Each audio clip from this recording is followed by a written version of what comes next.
In the digital age, many parents are struggling with when to give their child a cell phone and how much time should we allow them to spend on screens. Media use among tweens and teens has skyrocketed since the pandemic. Teens now spend about 8.5 hours per day with screen time, according to a recent study by Common Sense Media.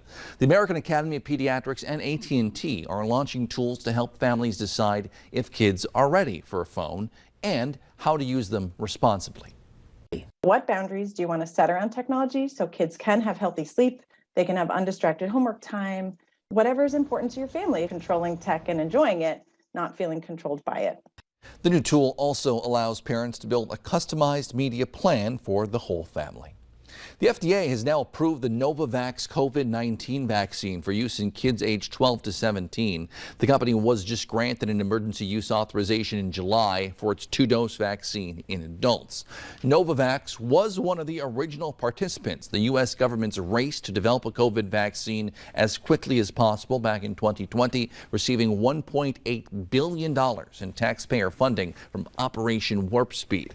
However, the small company struggled to quickly get manufacturing in place and fell behind. The Novavax vaccine could potentially appeal, though, to unvaccinated people who would rather a shot that is not based on the mRNA technology.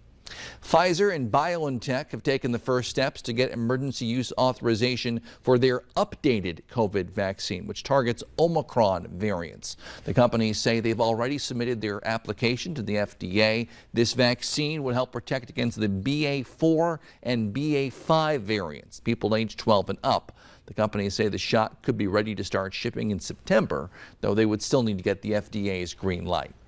The COVID vaccine is proven safe even for people with serious heart conditions. That's the finding of a major study of 50,000 patients published by the European Society of Cardiology.